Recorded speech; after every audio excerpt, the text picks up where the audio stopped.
চাওক ডি ভোটাৰৰ নামত হাৰাশাস্তিটো আমাৰ বিটিআৰৰ নহয়, সেইটো হ'ল অসম গভৰ্ণমেণ্টৰ কাম। মানে আমাৰ লিগেল ছিষ্টেমত যিটো চলি আছে সেইটো চলি আছে, কিন্তু আমাৰ বিটিআৰ চৰকাৰটো আজিৰ দিনত প্ৰস্তাৱ গ্ৰহণ কৰিছে ডি ভোটাৰৰ নামত যিমানখিনি আমাৰ হাৰাশাস্তি পাই আছে তেওঁলোকৰ মানে লিগেলি বিচাৰ পাবৰ কাৰণে বা ৰিজাল্টটো মানে ভাল হ'বৰ কাৰণে এখেতে নহয় বিদেশী হওক নহ'লে আমাৰ ভাৰতীয় হ'ব লাগিব, সেইটো খুব কম সময়ৰ ভিতৰত ৰিজাল্টটো আনিবৰ কাৰণে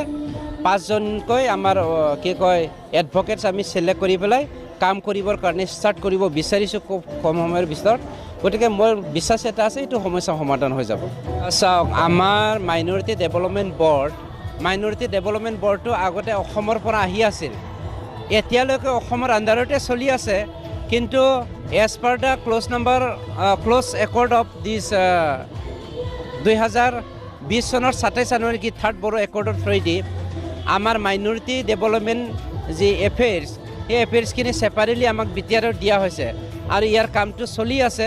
আৰু খুব কম সময়ৰ ভিতৰতে মাইনৰিটি বিভাগটো আমাক অসম চৰকাৰে